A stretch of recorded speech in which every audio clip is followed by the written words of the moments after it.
Olá, heróis e heroínas! Começou o ano e a gente vai começar com história. Mas como é que começa uma história? Começa do começo. E como que começa o começo? Coloca aqui embaixo nos comentários.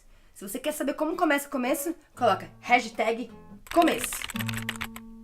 E já se inscreve no canal pra saber como é que começa, né? Conte uma história para mim. Eu acho que começa chamando a história. Deixa a mãozinha fechada, afasta os dedos. Uma história vai começar. Nossos ouvidos vão escutar.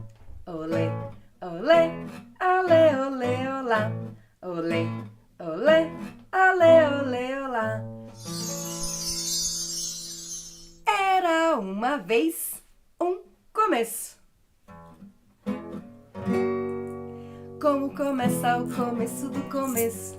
Como começa o começo do começo? O começo do começo começou quando o começo do começo começou a começar. Como começa o começo do começo? Como começa o começo do começo? O começo do começo começou quando o começo do começo começou a começar. O começo do começo começou quando o começo do começo começou a começar. Era uma vez um começo. Mas como começa o começo das coisas? A frase começa com a palavra. A palavra começa com a letra. E as histórias começam com era uma vez. Um trio começa com 3. A escola começa com o primeiro dia de aula. Ou com o primeiro dia de férias. Todo mês começa no dia 1º.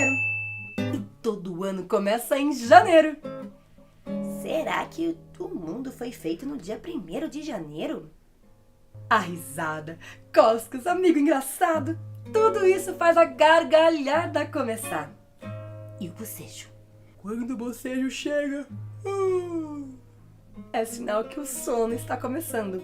Ou então sinal que vários outros bocejos estão começando. E tem coisas que começam sendo diferentes do que são. Por exemplo, como começa o pintinho? Sendo ovo. Como começa o sapo? Sendo girino. E como começa a borboleta? Sendo lagarta. Tem começos que ficam escondidos. A árvore, por exemplo, começa debaixo da terra. A nuvem esconde o começo do céu. E o mar começa ou termina na areia? O vento também é outro mistério.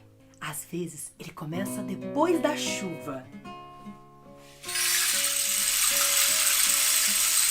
Às vezes o vento começa só porque está a fim de começar. O que parece complicado quase sempre começa de forma simples. A pintura do artista começa com o primeiro traço. A sinfonia da orquestra começa com o primeiro acorde. E a invenção começa depois do sonho. Algumas coisas começam por causa da vontade de alguém. O segredo começa quando a gente não tem vontade de contar nada. A amizade começa quando a gente tem vontade de contar tudo. E para saber onde as coisas vão dar, só tem um jeito: começar. Como começa o começo do começo? Como começa o começo do começo? O começo do começo começou quando o começo do começo começou a começar. Como começa o começo do começo? Como começa o começo do começo? O começo do começo começou quando o começo do começo começou a começar. O começo do começo começou quando o começo do começo começou a começar. E essa história começou por uma porta e terminou por outra. Se você quiser contar uma outra história, você que comece outra. Se você gostou do vídeo, curta o vídeo e se inscreva no meu canal. E não esquece de colocar aqui nos comentários como que vai ser o seu começo de ano. Qual é a sua meta para esse ano? O que você quer começar? E comece começando, porque o começo começa do começo, quando o começo começa do começo, que começa do começo, que começa do começo, quando tem vontade de começar, porque o começo sempre começa do começo, do começo, do começo, do começo, do começo. Começou! essa foi a história Como Começa, de Silvana Tavano e Elma, da editora Salamandra.